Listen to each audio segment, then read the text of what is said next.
Hello दोस्तों, आज की हमारी स्टोरी बचपन के दो दोस्ती की है। रमेश और सुरेश बचपन से साथ में ही बड़े हुए। इन्होंने अपने सभी काम साथ में रहकर किए, साथ में ही स्कूल गए, एक क्लास में पढ़े, एक साथ ही कॉलेज जाते। इतना करते हुए उनकी पढ़ाई पूरी हो गई और उनकी नौकरी करने का समय आ गया। फिर दोनों ने आर्मी में जाने का निर्णय लिया और आर्मी के लिए आवेदन किया। दोनों का आर्मी में नंबर लग गया और उनको ज्वाइन करने के लिए कहा गया। उन्होंने ज्वाइन किया, तब भी उनको एक ही ग्रुप मिला और दोनों ने आर्मी की नौकरी करना शुरू हो गए। एक बार वहां पर युद्ध का माहौल बन गया और युद्ध होना शुरू हो गया। रात का समय था, चारों दिशाओं से गोलियों की बारिश हो रही थी। इस युद्ध में रमेश और सुरेश भी शामिल थे। तभी काली रात में एक तरफ से जोर जोर से आवाज आने लगी, रमेश कहाँ हो, मेरी मदद करो, मैं मुश्किल में हूँ, मुझे मदद की जरूरत है। रमेश ने तुरंत ही सुरेश की आवाज को पहचान लिया और उसने रमेश की मदद करने की सोची। उसने अपने कैप्टन से सुरेश की मदद करने जाने के लिए इजाजत मांगी।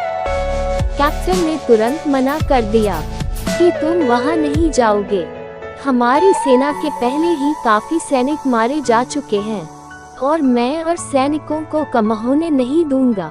इतना सुनने के बाद रमेश शांत बैठ गया। फिर वही सुरेश की आवाजें सुनाई देती और रमेश अपने कैप्टन से इजाजत मांगता और इजाजत नहीं दी जाती।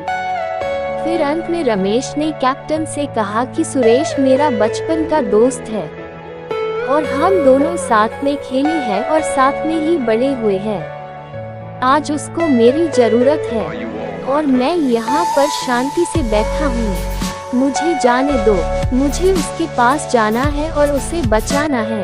कैप्टन ने इतना सुनने के बाद रमेश को सुरेश के पास जाने की इजाजत दे दी।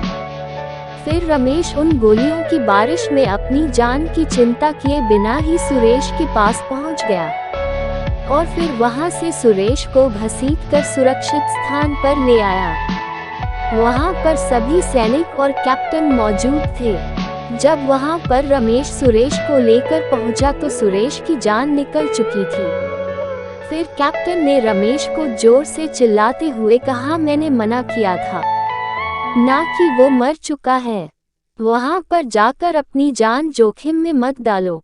तभी रमेश ने कहा, जब मैं सुरेश के पास पहुंच तो वो जिंदा था और मेरा ही इंतजार कर रहा था।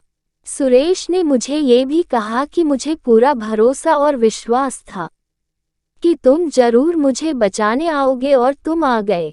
इस हार्ट टचिंग स्टोरी को पढ़कर आपको ये तो महसूस हो ही गया होगा कि रिश्ते कितनी मुश्किल से बनते हैं और एक बार बन जाए तो उसे किसी भी हालत में निभाना चाहिए, चाहे उसके लिए अपनी जान ही क्यों नहीं देनी पड़े।